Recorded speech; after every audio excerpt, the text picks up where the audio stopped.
Bessimanatava, Masechet Yoma. Le mot Yoma, c'est en araméen Yom. Alors, c'est comme si on disait la Masechet du jour. Mais de quel jour tu parles? Masechet Yoma. La Masechet du jour. Mais de quel jour il s'agit? Eh bien, il s'agit de Yom HaKippurim. Toute cette Masechet va traiter du Inyan de Yom HaKippurim. Le déroulement du service du culte sacrificiel dans le Beth Amikdash réalisé par le Kohen Gadol, Avodat Yom HaKippurim. Également ensuite, les halachot relatives aux interdictions, telles que les 5 abstentions, interdit de manger, de boire, de se frictionner, de porter des chaussures de cuir, la vie conjugale et ainsi de suite. Tous les interdits relatifs à Kippour. Voilà de quoi on va parler dans Masechet Yoma. Alors pourquoi on l'appelle Yom et pas Yom HaKippurim? Parce que le pasuk nous dit Yamim Yutzaru Velo Ehad Bahem.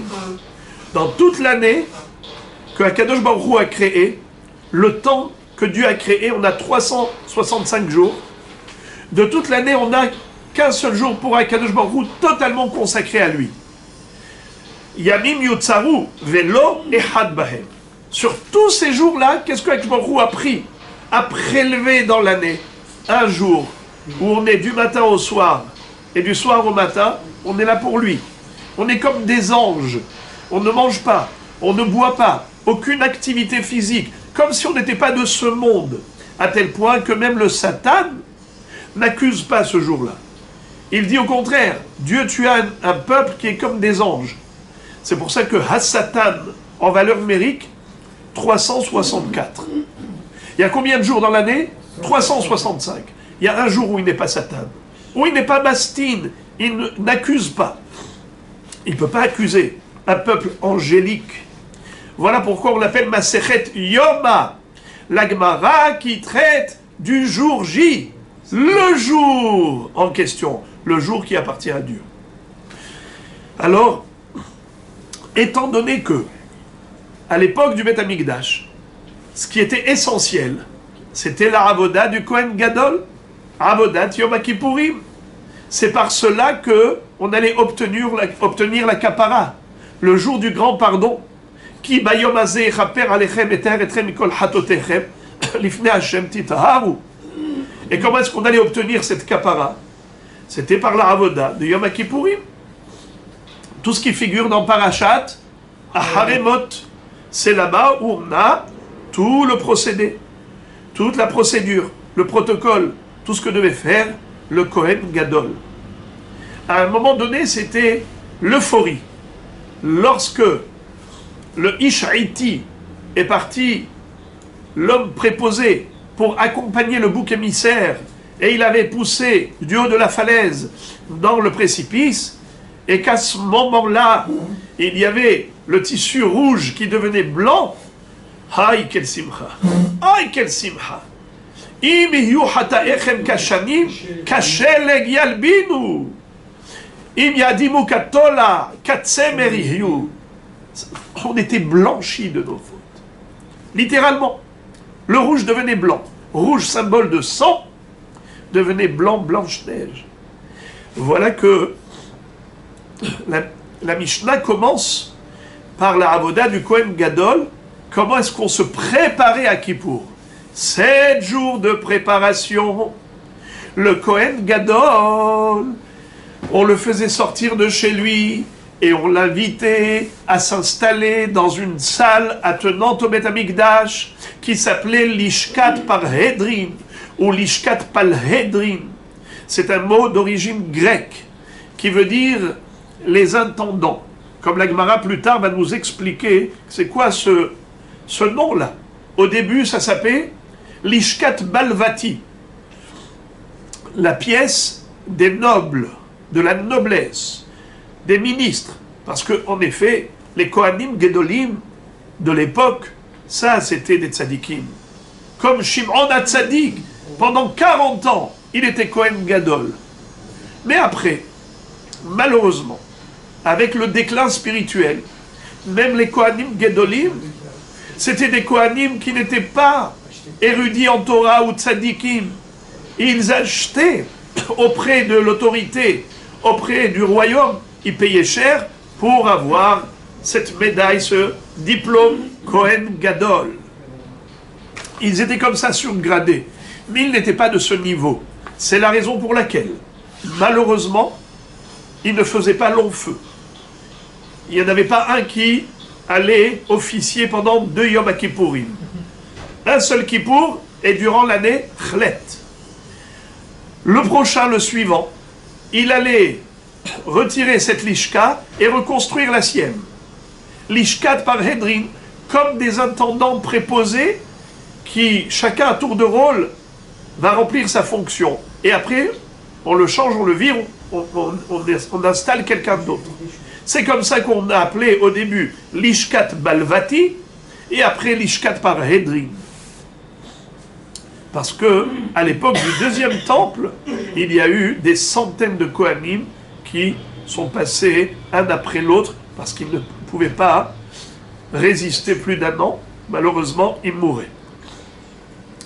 Alors, Shiv'at Yamim Kodem Yom Kippourim, 7 jours avant Kippour, Mafrishin Kohen Gadol mi Beto Lelishkat par Hedrin. On allait séparer, c'est-à-dire séparer le mari de son épouse, le Kohen Gadol, Mafrishin Oto mi Beto. On n'a pas dit simplement Mafrishin Oto, Lelishkat par Hedrin. On a dit Mafrishin Oto mi Beto. Donc, premièrement, c'est qu'il se séparait de sa femme. Deuxièmement, c'est qu'il allait venir s'installer dans cette salle où il allait dormir pendant 7 jours, vivre là-bas. Pendant ces 7 jours, comme on va le voir dans les Mishnayot suivantes, arrivaient les Shluchei Beddin, les émissaires du Beddin. Ensuite, les Ikne Kehuna, les Ekenim des Kohanim. Pourquoi? Ceux du Beddin, c'était pour le mettre en garde. Attention, ne fais pas comme les Tzedokim. À l'époque du deuxième temple, il y avait malheureusement les Tzedokim, les Sadducéens, qui ne croyaient pas en Torah orale, uniquement en Torah écrite. Et ils ont posé beaucoup de problèmes. Ils ont fait énormément de tort. Ils ont causé du tort au Ham Israël. On avait peur que ce Kohen soit un Tzedoki. Je prends un exemple. Il y avait un Kohen Tzedoki, il n'y croyait pas en Isuch HaMaim. Il dit nulle part dans la Torah c'est écrit qu'il faut faire la libation de l'eau. Qu'est-ce qu'il a fait le jour de Sukkot? Il a pris l'eau, il est monté sur l'autel, et au lieu de verser sur le Mizbeach, il a versé sur ses pieds. Urgamuhu kol ha'am be'etrogehen. Ils l'ont lapidé avec leur étrog, puisque l'Isuch HaMaim c'est à Sukkot. L'eau pachout. Avec le Kiddush HaChodesh, les informations qu'on faisait avec les bûchers. Nachon, quand on avait déclaré Rosh Chodesh, mais comment est-ce que tu allais informer la diaspora? Il faut pouvoir informer tout le monde. Alors, on allumait des bûchers au sommet des montagnes. Et c'est comme ça que tout celui qui voyait, il allumait un autre bûcher dans l'autre montagne. Mais eux, qu'est-ce qu'ils faisaient? Ils allumaient des bûchers quand ce n'était pas le jour de Rosh Chodesh. Mishekil Kelu Akutim, Mishekil Kelu Atzdokim, et ainsi de suite. Ce qui fait que on a eu beaucoup de problèmes avec des détracteurs, imposteurs du judaïsme. C'est la raison pour laquelle les Shluchei Beddin allaient le mettre en garde. Prête serment, comme quoi tu ne vas pas changer d'un iota de toutes les instructions qu'on va te donner. Et ensuite, les Ikne Kehuna, rentrés maintenant en matière, c'était eux qui allaient maintenant lui lire tous les textes, lire et relire tous les passages relatifs aux korbanot de Yom Kippourim. On allait lui demander à lui de faire les korbanot pendant ces 7 jours. Kedeshiye makir veragil baravoda, pour le familiariser avec le Saint-Temple et le travail du culte sacrificiel. C'est ce qui allait se passer lorsqu'il est dans la Lishkat par Hedrin. La question est de savoir comment est-ce qu'il pouvait dormir là-dedans. Pourtant, c'est écrit qu'on n'a même pas le droit de s'asseoir dans le Beth Amikdash. Seuls les rois descendants de David pouvaient s'asseoir dans le Beth Amikdash. À plus forte raison, pas dormir. Alors, puisqu'on dit que En Yeshiva Ba'azara, et là les Malchei Bet David Bilvad. Réponse, la Lishkat Parhedrin, elle n'était pas Mekudeshet. Elle n'avait pas la Kedusha de la Hazara. C'est la raison pour laquelle il pouvait dormir dans le Harabait. Shivat Yamim Kodem Yom Kippourim. Pourquoi 7 jours? On verra dans la Gemara une mahloket entre Rabbi Yochanan et Rish Lakish, d'où on apprend l'histoire des 7 jours.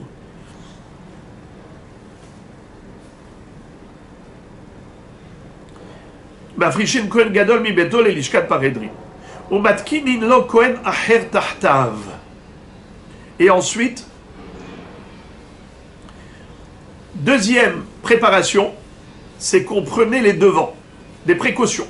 Si jamais le Kohen Gadol en place devient tamé, devient Baal Keri, ou il touche une Toum'a, eh bien on va se retrouver embêté parce qu'on n'a pas de Kohen Gadol pour réaliser toute la procédure du culte sacrificiel le jour de Kippour. Comment tu fais? Alors on préparait un deuxième Kohen Gadol en réserve. Celui de réserve était là, on lui apprenait tout ce qu'il fallait faire, au cas où le premier Kohen Gadol devient tamé, eh bien le deuxième allait pouvoir le remplacer. Chez Maïera Bopisoul, de peur qu'il soit disqualifié par une Toum'a quelconque, et on verra plus tard dans la Gemara que Behemet, Kohanim Zrizim, un Kohen, plus forte raison, un Kohen Gadol, il est zélé, il est prévoyant, il est attentif, donc il ne va pas devenir tamé. Alors pourquoi tu mettais un deuxième en réserve? C'est justement pour le stimuler. Parce que la concurrence, ça fait toujours du bien. Quand il se dit quoi? Celui-là, il peut prendre ma place, alors j'ai tout intérêt à faire attention. C'est justement pour lui faire prendre conscience, attention, si tu es nonchalant et que tu touches une toum'a ou que tu deviens tamé, il y a un pissoul, alors on va devoir te destituer de ton poste pour te faire remplacer. Matkinin lo kohen acher tahtav shema ye'era bo pissoul. Rabbi Yehuda Omer af isha acheret matkinin lo. Rabbi Yehuda dit, comme il est écrit dans la Torah, la Mishnah elle-même nous dit, shene emar vechiper ba'ado ou ba'ad beto beto zo ishto. Puisque la Torah nous dit que le Kohen Gadol va devoir offrir des sacrifices pour expier ses propres fautes, pour expier les fautes, les siennes et celles de sa famille, les siennes et celles de tout le peuple. Alors il fallait que cet homme soit marié, car beto zoishto. Baït, ça fait allusion à l'épouse. Alors un Kohen Gadol célibataire, ce n'est pas possible. Il fallait qu'il soit marié. Mais Rabbi Yehuda dit, malheureusement, personne n'a une assurance vie, personne n'a la garantie d'immortalité. La femme peut décéder, et donc cet homme sera célibataire. Ce n'est pas possible. Alors qu'est-ce qu'on faisait pour prendre les devants? On préparait une deuxième épouse. Au cas où la première décédait, voilà qu'il y avait la deuxième. On verra dans la Gemara tout un traitement, tout un débat, comment cela se faisait réellement. Parce qu'il ne peut pas avoir deux épouses en même temps, et comment alors donc il pouvait avoir une seule épouse? Bekitsu, on verra après les Inyanim dans la Gemara. Mais d'emblée, Hachamim ne sont pas d'accord. Ils disent, pourquoi tu mets en réserve une deuxième épouse au cas où? Si jamais la première décède, pourquoi le décès c'est quelque chose qu'il faut prendre en compte comme ça? Tu te dis, mais peut-être qu'il va mourir, peut-être qu'il va mourir. Jusqu'à preuve du contraire, Baruch Hashem, tout le monde est en bonne santé. Il y a une hazaka. Parce que sinon, elle l'a d'avoir sauf. Parce que même la deuxième, peut-être qu'elle peut mourir. Alors il faut une troisième, une quatrième, une cinquième. Elle l'a d'avoir sauf, il n'y a pas de fin. On ne prend pas en considération de Shema Tamut. On prend en considération uniquement Shema Ye'era Bo Pisoul, peut-être qu'il peut devenir tamé. Ça, c'est quelque chose de beaucoup plus classique, de beaucoup plus facile, mais pas de prendre en considération le risque qu'elle meure. Parce que sinon, il n'y a pas de fin. Gemara. Tnan Hatam. Maintenant, la Gemara va nous citer une Mishnah qui figure dans Masechet Para. Qu'est-ce que c'est que Masechet Para? C'est une Mishnah qui parle de Para Aduma. La vache rousse, c'était celle qui permettait de purifier les gens qui étaient impurs à cause du contact qu'ils avaient eu avec un mort. Pour être métaher de Tum Atmet, ça ne suffit pas d'aller au mikvé. Il faut haza'at shlishi ou shvi'i, mélanger les cendres aux eaux de source, maïm haïm el keli, et faire haza'at shlishi ou shvi'i, le 3e jour, le 7e jour, après avoir touché le mort, il fallait asperger cette personne avec haza'at mehatat. Ça s'appelle mehatat. L'eau mélangée au sang de la vache rousse, ça s'appelle mehatat. Pourquoi ça s'appelle hatat? Bien que ce ne soit pas expiatoire, mais c'est purificateur. Et le mot hatat, ça veut dire hitouille. Comment on dit en hébreu moderne se laver les mains et qu'elles soient stériles? D'ailleurs, on rentrait dans un milieu hospitalier aujourd'hui. Comment ils vous disent comment on fait pour nettoyer tous les endroits qui risquent d'avoir des microbes? Alors, on fait une stérilisation. Hitouille. Mais hatat, ces eaux qui vont purifier la personne qui était impure par le contact avec le mort. Para Adouma, la vache rousse. Alors, ce procédé nécessitait exactement pareil. Le Kohen, pas le Kohen Gadol, un Kohen Hediot, qui allait s'occuper de l'élaboration des cendres de la vache rousse. D'amener la para sur le Harabishha, le Harazetim, et ensuite faire la shhita, et ensuite brûler la vache rousse sur le bûcher, et ensuite récupérer les cendres, et ainsi de suite. Ce Kohen-là, on allait le prendre de chez lui, on allait lui demander de sortir de chez lui, et de s'installer dans une pièce qui également se trouvait soit dans le Harabaït, soit dans le Bet Amikdash. On verra Mahloket Rabbi Yochanan et Rish Lakish à ce propos, où se trouvait l'Ishkat HaEven. On verra pourquoi ça s'appelait la chambre de la pierre, la pièce en pierre. Pourquoi on appelait ça l'Ishkat HaEven. En tout cas, pareil, 7 jours avant d'élaborer les cendres de Para Adouma, il fallait qu'il soit écarté de chez lui. Pourquoi l'écarter de chez lui? On va voir tout de suite. Mais en tout cas, il y a une similitude entre le Kohen Gadol pour Kippour et le Kohen Hediot pour Para Adouma. Le point commun, c'est que les deux allaient être écartés de chez eux pendant 7 jours avant l'opération principale. Alors maintenant, la Gemara va faire un parallèle, une similitude. Tnan Hatam, on a appris là-bas dans ma Sechet Para. Shiv'at Yamim, Kodem Serefat Para. 7 jours avant de brûler la vache rousse.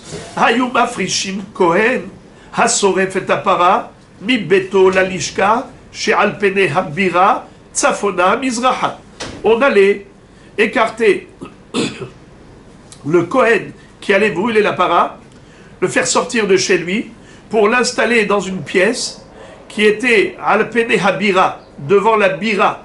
Et on va voir Mahloket Rabbi Yochanan et Rish Lakish. C'est quoi ce mot bira? Le palais. Tsafona Mizraha, à l'angle qui était nord-est. Pourquoi nord-est? Tout de suite, la Gemara va nous expliquer. Velishkat bet ha'even haïta nikret.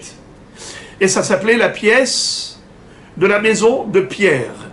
Velama nikra shema lishkat bet ha'even shekol ma'aseha bichle glalim, bichle avanim ou bichle adama. Pourquoi est-ce qu'on l'appelait comme ça? Parce que tout ce qu'on faisait pour la para Adouma, ça se faisait avec des kelim de pierre ou de terre, qui ne sont pas mekabelim tum'a. Généralement, un keli en métal, ou en argile, ou en bois, il peut être mekabel tum'a. Les seuls kelim qui ne peuvent pas être mekabelim tum'a, c'est un keli en pierre. Même s'il touche la toum'a, il reste tahor. Un keli de terre, en terre crue, il touche une toum'a, il reste tahor. Pourquoi on faisait tous les procédés de paradouma avec des kelim qui ne peuvent jamais devenir tabé? Pourquoi? Maïtama, kevan detvuliom kasher bapara, ditnan metamein hayu hakohen, asoref et apara, umatbilim oto, leotzi miliman shel tzedokim, שהיו אומרים במעורבי השמש הייתה נעשית, תקינו לרבנן כלי גללים, כלי עננים וכלי אדמה, דלא לקבלו טומאה, כי הכי דלא לזלזלו בה. Il y avait à l'époque une grande mahloket entre les tzdokim et les hachamim. Les tzdokim disaient que celui qui s'occupe de la paradouma, le Kohen préposé à l'élaboration des cendres de la vache rousse, doit être absolument tahor. Mais asaf ish tahor. Un tahor, c'est-à-dire un homme qui est déjà me'urav shemesh. En général, un homme qui était tamé, même lorsqu'il a été au mikvé, il s'appelle encore tvulium. Il a encore un léger niveau de toum'a. Quand est-ce que la toum'a disparaît totalement? C'est lorsque Uba ha-shemesh vetaher, ha'arev shemesh, à la tombée de la nuit. Que disaient les tzedokim? Puisque dans la Torah c'est écrit tahor, pour eux c'était me'urav shemesh. Lo na'asit ela me'urav shemesh. Il faut d'abord aller au mikvé et ensuite attendre la tombée de la nuit pour que l'homme soit totalement tahor. Mais les hachamim disaient que même un tvulium est kasher. Pas besoin qu'il soit tahor à 100%.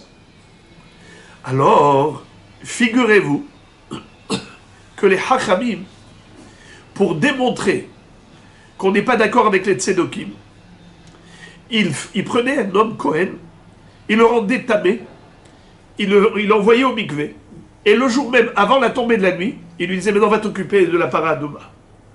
Parce qu'on veut déraciner toute trace de tzedokim du Ham Israël. Bien que ça aurait été préférable qu'il soit totalement tahor. Mais on a fait comme disent les Tunisiens ou les Algériens, smata. Exprès, hein, comme ça on dit. Hein? Smata. Ça veut dire exprès. Davka. Vous les tzedokim, vous voulez faire les super tzadikim, les gens pieux, hyper pieux. Eh bien, nous, on va montrer que chez nous, il n'y a pas que Torah chez Birtav. Chez nous, Torah chez Béalpé, c'est important. Et justement, pour contrecarrer, contredire les tzedokim, on a pris un homme qui était tahor et on l'a rendu spécialement tamé. Et on lui a dit, va au mikvé. Et avant que la nuit tombe, tu vas maintenant aller t'occuper de la paradouma. Pour dire que les tzedokim n'ont pas de place chez nous. Aflé, aflé. Alors maintenant, le problème c'est quoi? C'est que les gens qui vont voir, tu as pris un homme tahor, tu l'as rendu tamé, ça veut dire que la paradouma, c'est pas hachouv. Tu n'as pas besoin d'être très attentif pour que ce soit tahor, tahor. Allez, tu peux faire même betouma. Hachamim m'ont dit, pour contrebalancer l'effet négatif que pourrait avoir cette opération de rendre tamé un homme, l'envoyer au mikvé, et qu'avant que la nuit tombe, il va s'occuper de la paradouma, ça pourrait donner l'impression aux gens qu'on peut négliger la paradouma. Alors les hachamim n'ont jamais été aussi stricts par rapport à une halakha que comme ils l'ont été pour la paradouma. C'est incroyable ce qu'ils font pour la paradouma. Tahor de chez Tahor, de chez Tahor, de chez Tahor. Étudier les Mishnayot de paradouma, c'est juste incroyable. Pourquoi? Pour contrebalancer ce qu'ils ont fait d'un côté. D'une part, ils ont pris un Kohen qui était Tvulium pour s'occuper de la paradouma. Alors, en contrepartie, ils disent tout doit être super tahor.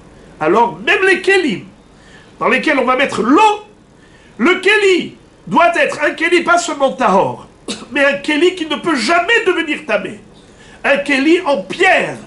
Pourquoi un keli de pierre qui ne peut jamais devenir tamé? Voilà pourquoi la pièce, la lishka, où il allait se trouver pendant 7 jours, le préposé, le Kohen, qui allait s'occuper de la paradouma, il allait se trouver dans l'ishkat ha-even. Pourquoi tu l'appelles l'ishkat ha-even?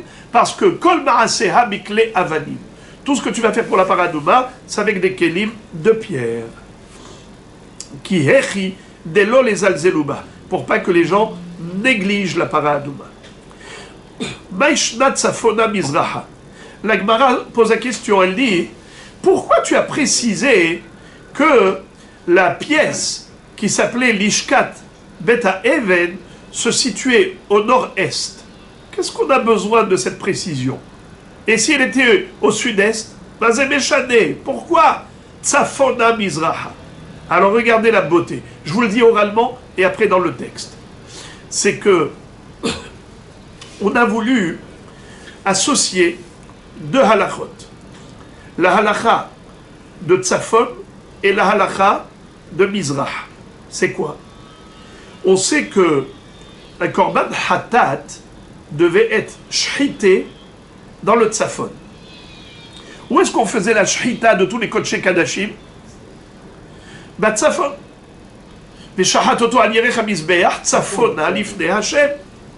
Alors que les Kadashim Kalim, c'est Bechol Makom Ba'azara. Mais Kodesh Kadashim, c'est uniquement Mitzvon à Mizbeach. Dans le Bet Midbahaim, là où on avait les 24 anneaux, où on allait faire la shhita des Kodesh Kadashim. Maintenant,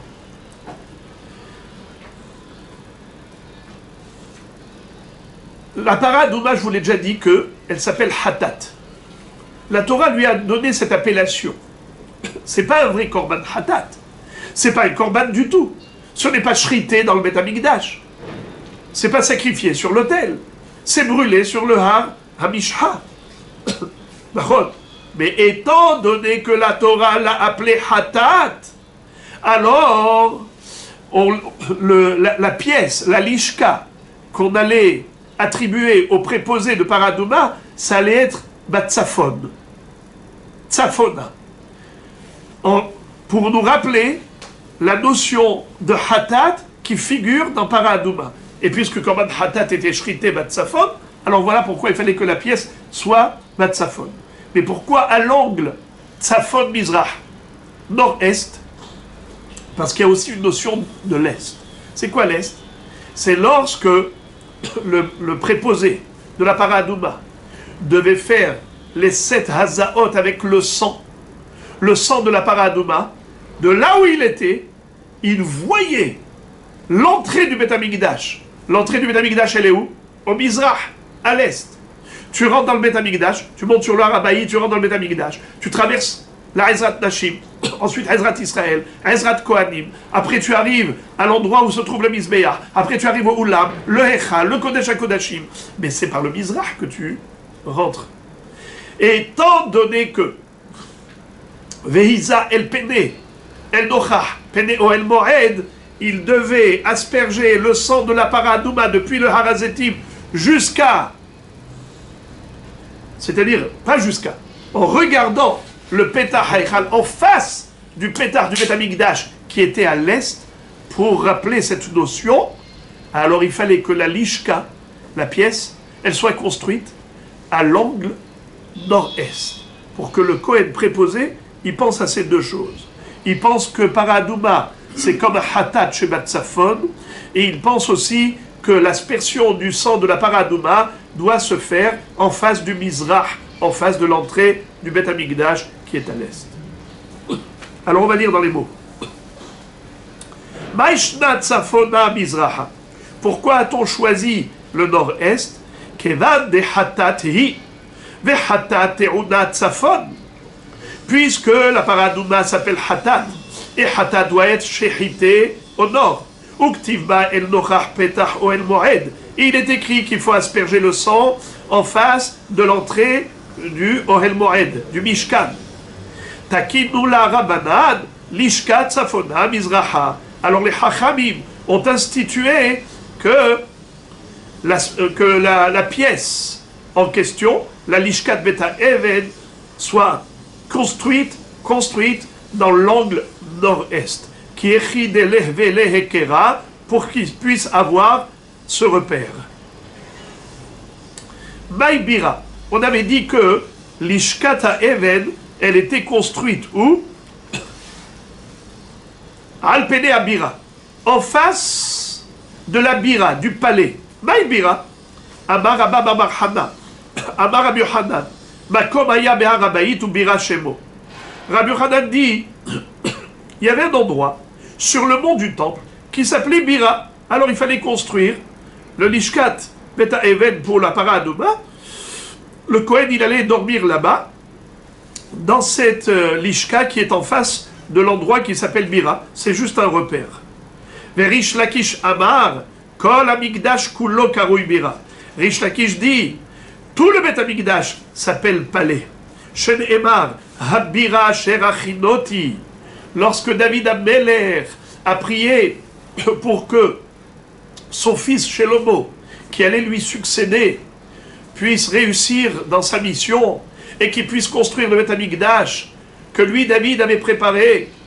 Il avait même économisé de l'argent, préparé les fonds nécessaires.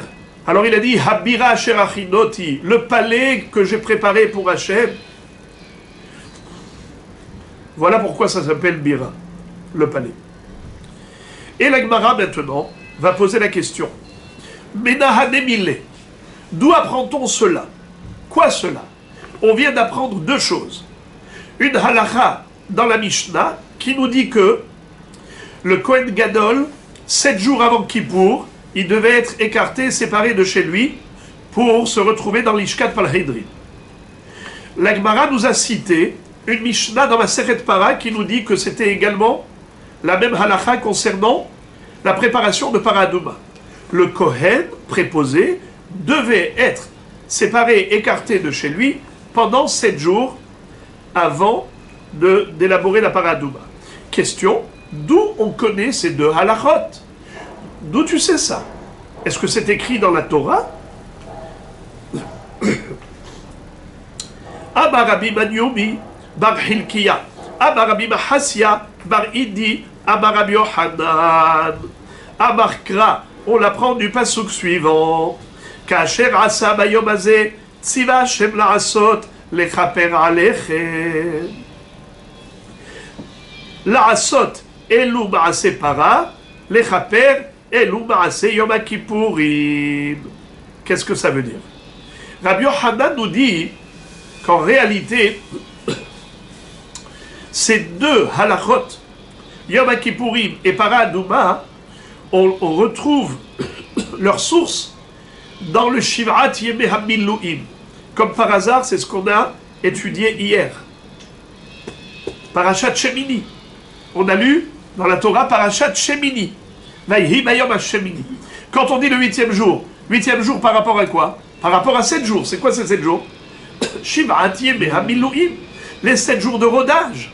Où Moshe Rabbeinu allait construire, monter, démonter le Mishkan.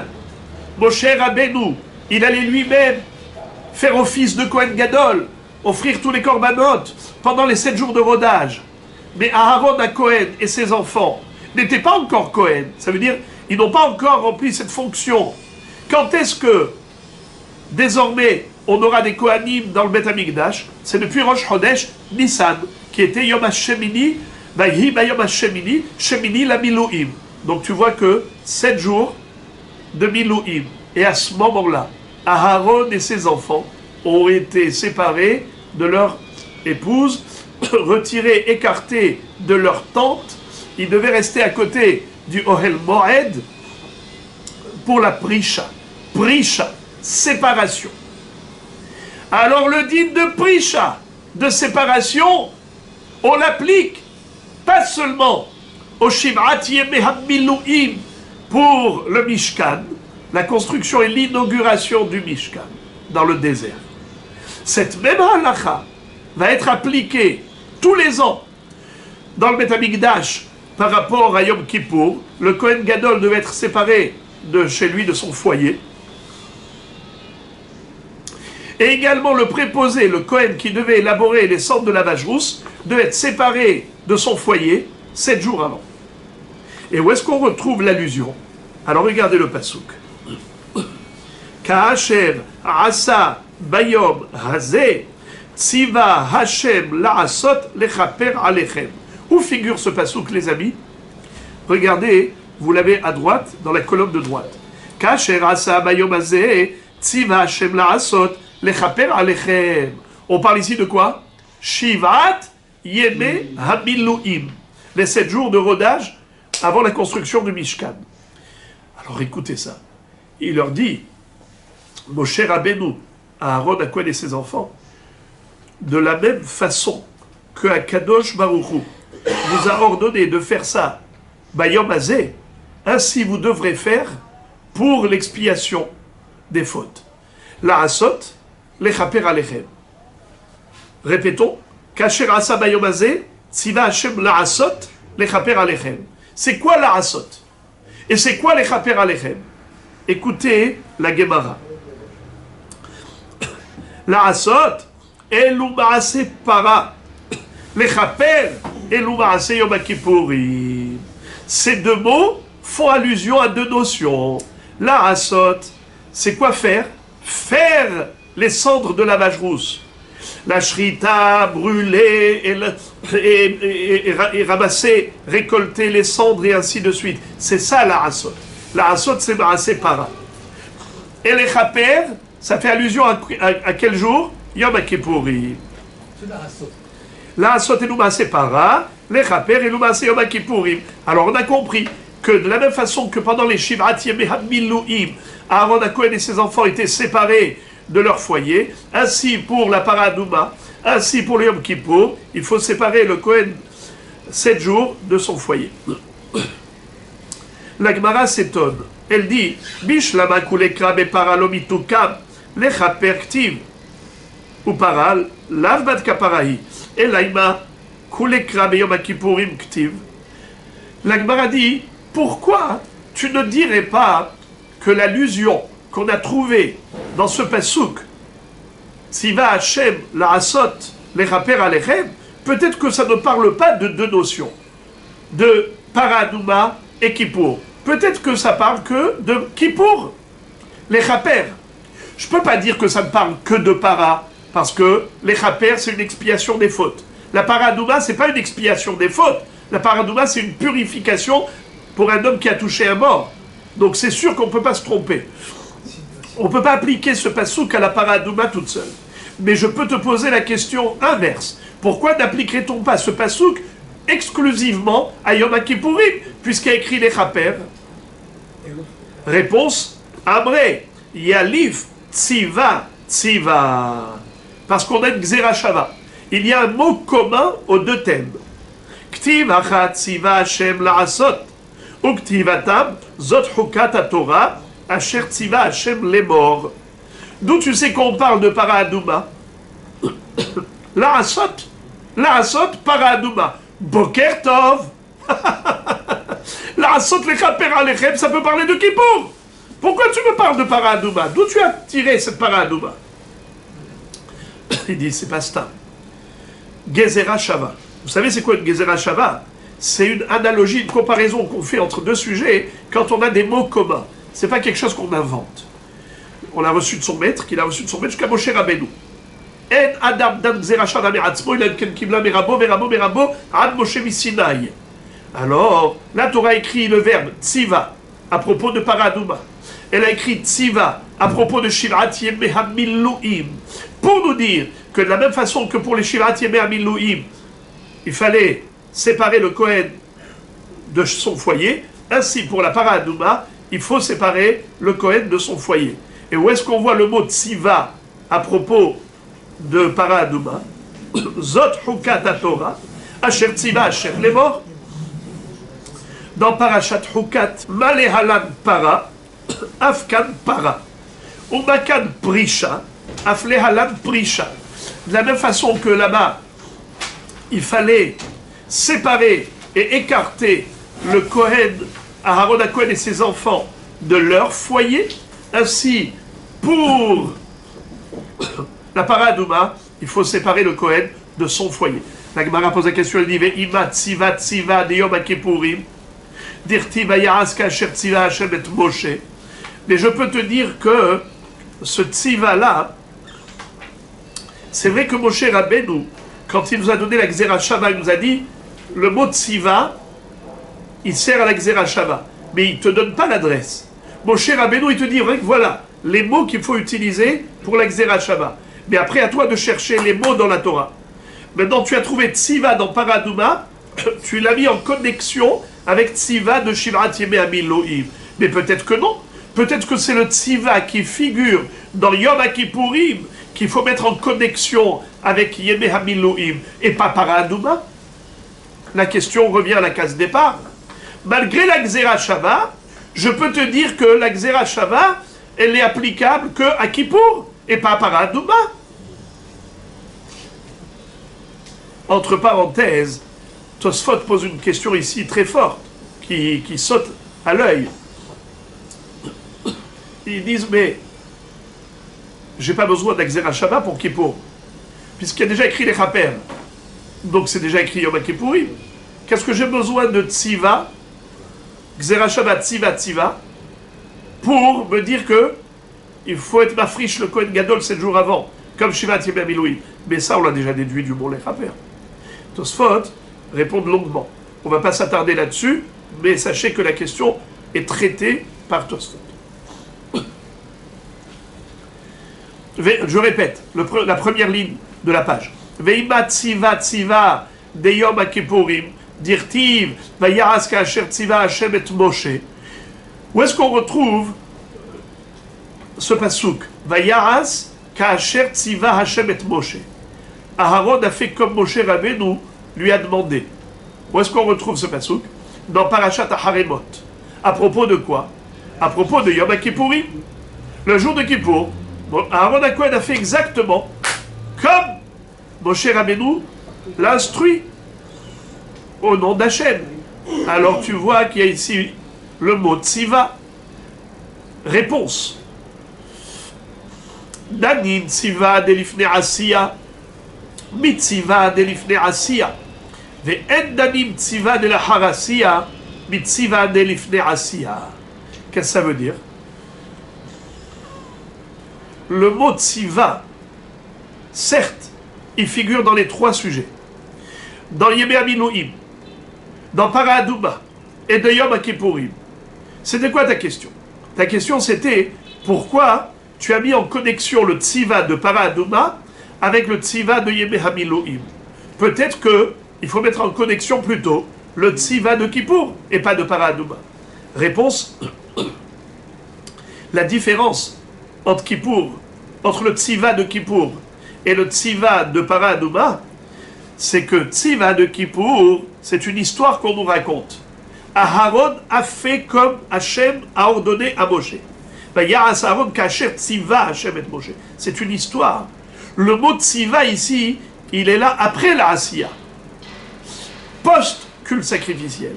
Après la avoda de Yom HaKippourim. Tandis que le tziva de Paradouma, c'est tziva de l'ifne Asiya. On nous dit, voilà ce que Dieu a ordonné de faire. Voilà ce qu'il t'a demandé de faire. Et le tziva aussi de Shivrat Yemei HaMiloim, c'est aussi ce que l'ifne Asiya. Qu'est-ce que Dieu t'a demandé de faire? Donc tu compares ce qui est comparable. Le tziva de Miloim, c'est avant Asiya. Le tziva de Paradouma, c'est avant Asiya. Voilà pourquoi je les mets en connexion. Et je ne choisis pas le tziva de Kippour, car le tziva de Kippour, c'est Ahare Asiya. La Gemara dit, Ve'ima tziva de korbanot, dirtiv beyom tzavoto et bene Israël.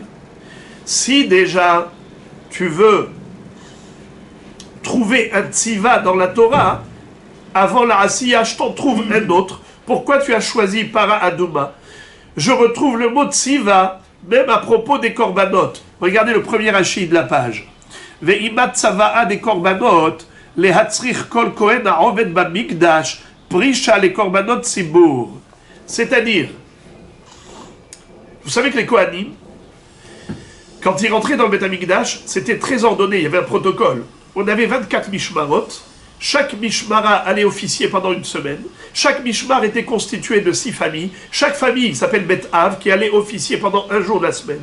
Les 6 jours de la semaine, après le Shabbat, ils se retrouvaient tous, le mishmar entrant, le mishmar sortant, au moment où on distribuait le lechem à Panim. En tout cas, chaque Kohen savait exactement quel jour il allait officier. Il y avait un calendrier. Alors ce Kohen, lui, il devrait être séparé de son foyer par rapport au jour où il va rentrer dans le Beth Amikdash pour faire des korbanot. Puisque les korbanot, ils ont été ordonnés, comme il est écrit, Deyom Tzavoto et Bnei Israël.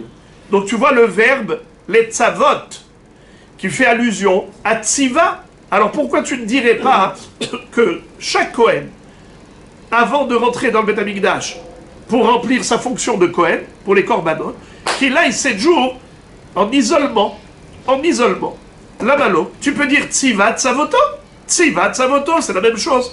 La Gemara dit non. Danim Tziva mitziva, ve'en danim Tzavoto mitziva. Étant donné que dans Paradouma il y a écrit le mot Tziva, dans Milouim il y a écrit le mot Tziva, toi tu vas aller chercher Tzavoto des korbanot. C'est pas le mot Tziva, le verbe il est conjugué autrement. Alors la Gemara dit que ça change. Qu'est-ce que ça change? Le principal c'est le contenu, le sens. C'est pas l'étymologie. Ça veut dire le Merpatli que c'est écrit différemment, mais c'est le même sens. C'est une mitzvah. La preuve, Ve'atana, Deverab Ishmael, Ve'shav HaKohen, Uba HaKohen, Zoi Shiva, Zoi Bi'a. On retrouve à propos de Tsaraat Abbatim, lorsque une tache de lèpre est apparue sur une pierre de la maison. Qu'est-ce que doit faire le Kohen? Il attend une semaine. Et après une semaine, passe un néga. Alors il doit être choletz, kotse, vetah. Ça veut dire quoi? Il doit retirer la pierre.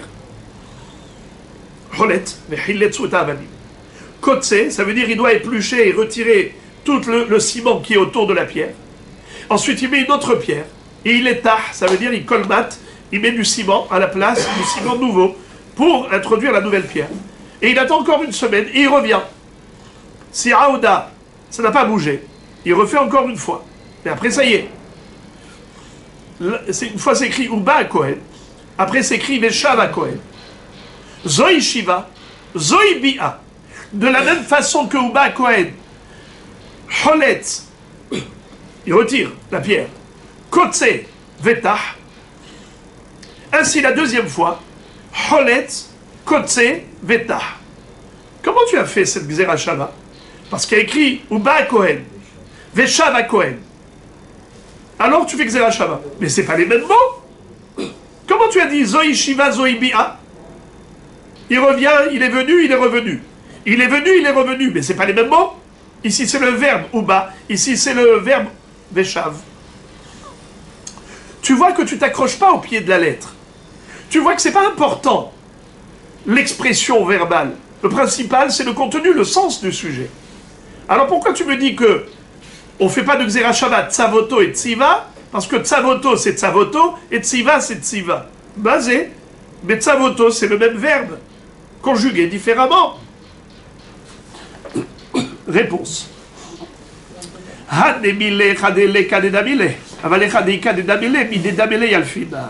Quand est-ce qu'on dit que oui, en effet, ce n'est pas grave si les mots ne sont pas identiques? C'est seulement lorsque nous n'avons pas une autre Gezerah Shava. On n'a pas une autre possibilité d'appliquer la Gezerah Shava. Tu n'as que ça.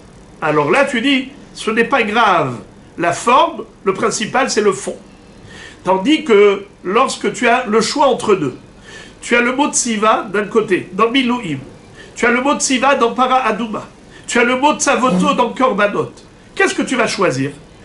Ce qui est comparable à Tziva dans le fond et la forme. Parce que Tzavoto, ça ressemble que dans le fond, mais pas dans la forme. Tandis que Tziva de Para Adouma, ça ressemble dans le fond et dans la forme. Alors, lorsque tu as le choix entre deux, tu ne sais pas quoi choisir, eh bien, le choix est vite fait. Tu préfères celui qui ressemble dans le fond et la forme, plutôt que celui qui ressemble que dans le fond et pas dans la forme. Je relis. Quand est-ce qu'en effet on peut comparer lorsqu'on n'a pas trouvé un autre qui lui ressemble de manière identique. Mais lorsqu'on a le choix entre quelque chose qui est identique et quelque chose qui est à peu près, on prend celui qui est identique. Et maintenant, la Gemara revient à Kippour. L'Echaper et l'Umaase Yom Kippour. On a dit que l'allusion à la séparation du Kohen Gadol 7 jours avant Kippour de son foyer se retrouve dans le mot l'Echaper, qui figure dans Shiv'at Yemei HaMiluim. Asher Tziva Hashem La'asot l'Echaper Alechem. La'asot Paraduma l'Echaper Yom Kippourim. La Gemara pose la question, elle dit, mais l'Echaper, il n'y a pas que Kippour qui est Mechaper. Même les Korbanot sont Mechaprim. Alors, il n'y a pas que pour Kippour qu'il faut séparer le Kohen. Peut-être on devrait dire que tout Kohen qui s'apprête à officier dans le Saint-Temple, il faudrait que 7 jours avant qu'il sorte de chez lui, qu'il aille s'isoler. L'Echaper et l'Umaase Yom Kippourim, ve'ima kapara des Korbanot. La Gemara dit, miyad inan he Kohen mitrame de ba'ele prisha. La Gemara dit, pourquoi tu sais exactement quel Kohen il va tomber tel jour pour faire une prisha? La Gemara dit, pourquoi pas? Amré alamalo, pourquoi pas? Bien sûr que je peux savoir. Niv'ele prisha, l'écoule mishmeret bet av. Je peux demander à toute la famille qui va travailler, par exemple, dimanche, toute la famille qui va travailler lundi, je leur demande à chacun, 7 jours avant, vous sortez de chez vous. Allez-y en isolement. Pourquoi est-ce qu'on ne dirait pas ça? Les chaper, ça peut être kapara des korbanot, pas forcément de Kippour. Réponse. Danim davar shekavu alozman, mi davar shekavu alozman, les apouké korbanot de chol yoma itanhu. On compare ce qui est comparable. C'est-à-dire, Shiv'at Yemei HaMiluim, les 7 jours de rodage, ça a été fixé avant Rosh Chodesh Nissan. Vayhi Bayom Hashemini, c'était Rosh Chodesh Nissan. Hachem avait fixé Rosh Chodesh Nissan pour être le jour de l'érection du Mishkan. 7 jours avant, c'était Shiv'at Yemei HaMiluim. Kavua. Il y avait une date fixe. Kippour, ça a une date fixe. Le 10 Tishri, chaque année, Kippour. Il n'y a pas un Kippour qui peut tomber à une autre date. Zman Kavua. Tandis que les Korbanot, c'est tous les jours. Il n'y a pas de date Kvurim. Il n'y a pas de date spécifique pour les Korbanot. Voilà pourquoi je compare ce qui est comparable. Les Chaper, ça fait allusion à Kippour. Pourquoi? Parce que Kippour, ça ressemble à Shiv'at Yemei HaMiluim. Les deux, Yeshlem Zman Kavua. Alors que Korbanot, c'est aléatoire. Veima regel ehad. La Gemara dit, ok, tu me dis les korbanot, c'est pas les korbanot, c'est pas Kavua. Mais je peux te parler des korbanot des régalim. Pesach Shavuot Sukkot. Il y a le Moussaf, il y a le korban Tamid et le korban Moussaf, des fêtes de pèlerinage. Et ça, c'est sûr que c'est Kavua. Alors on peut dire que les chaper, ça fait allusion aux korbanot sacrifiés pendant les fêtes qui ont des dates fixes. Alors pourquoi tu ne dirais pas que le Kohen qui doit officier pendant les fêtes de Pesach Shavuot Sukkot, eh bien ce Kohen, il faut qu'il soit isolé de chez lui pendant la semaine qui précède. Et si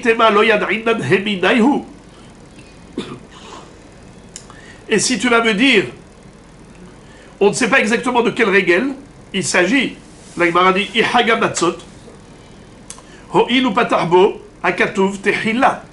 C'est-à-dire, je peux te dire, par exemple, qu'il s'agit de Chag HaMatzot, puisque Chag HaMatzot, c'est la première fête dans les 3 fêtes de pèlerinage.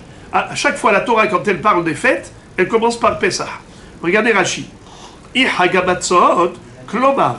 Yesh lecha lomar, she'al Chag HaMatzot ne'emar, ho'ilu patarbo tehila bechol makom. Ou bien, Chag HaSukkot, ou bien tu peux dire que la Torah, elle fait allusion à Chag Sukkot, Ho'il ou Meruba mitzvato. Puisque à Sukkot, nous dit Rashi, Chag Sukkot, Ho'il ou Meruba mitzvato, Besukka, Velulav, Va'arava, Venisur Hamaim. Peut-être que il s'agit de Sukkot, puisqu'à Sukkot, il y a des mitzvot très nombreuses. Sukka, Velulav, Arava, Venisur Hamaim à l'époque du Beth Amikdash. Alors peut-être qu'on parle de Sukkot. Mais Kitsur, pourquoi tu as choisi Kippour? Et la réponse, Danin Prishat Shiv'a le Yom Echad, mi Prishat Shiv'a le Yom Echad, Ven Danin Prishat Shiv'a le Shiv'a, mi Prishat Shiv'a le Yom Echad. C'est-à-dire,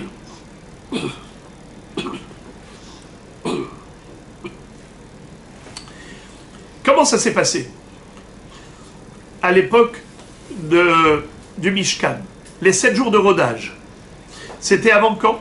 Avant Rosh Chodesh Nissan. Rosh Chodesh Nissan, c'est un jour. 7 jours avant, ils étaient en isolement.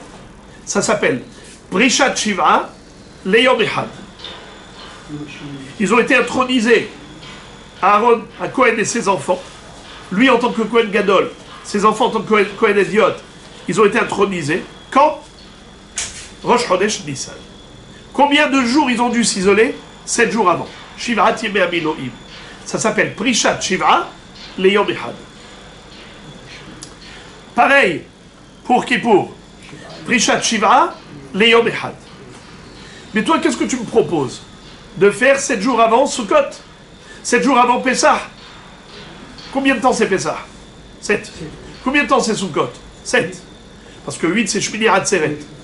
Alors, tu veux comparer l'incomparable? Compare ce qui est comparable. Voilà pourquoi on a préféré Kippour à Pessah ou à Sukkot. Car 7 jours avant Kippour, ça ressemble de manière identique au Yemer Miloim, qui était Prishat Shiv'a Yamim Ifnei Yom Echad. Alors que si tu choisis la fête, eh bien les fêtes c'est 7 jours. 7 jours de Sukkot, 7 jours de Pessah. Mais la question que vous avez envie de poser, Shavuot, c'est un jour. Shmini Atzeret, c'est un jour. Alors on peut poser la même question, c'est le sujet de demain, Be'ezrat Hashem.